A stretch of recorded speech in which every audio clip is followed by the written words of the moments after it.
Soatim buzilib qoldi deb o'yladim. No, yo'q. Bitta knopkadan настройка qilib to'g'rilasa bo'lar ekan. Sizda strelka и цифровой vaqt noto'g'ri bo'lsa, buni настройка qilish uchun adjust knopkasini ushlab turamiz. Ikkita звуковой signal bo'ladi. Ikkinchisiga qo'yib yuboramiz. Mana ikkinchisiga qo'yib yubordik. Sub yondi. Bu отдельный magnit xronograf. Дальше уже переключать qilamiz, o'tkazib yuboramiz. Через mut strelkalar 12 ga turmasa, 12 ga turmadi. Buning uchun reset bilan yoki start bilan to'g'rilaymiz, korrektirovka qilib. Ushlab turamiz, bo'ldi, ketdi.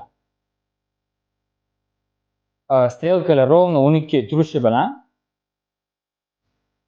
biz настройкаdan chiqishimiz kerak hozir. 12 da o'tib ketdi mana. Reset bilan o'tib ketgan bo'lsa, to'g'rilasa bo'ladi mana. Bo'ldi. 12 ga turdi. Bitta knopka, adjust knopkasini bir marta bosib yuboramiz, настройкаdan chiqamiz. Hozir 9 dan 4 minut o'tdi. Soat hozir strelkalari настройка bo'ladi.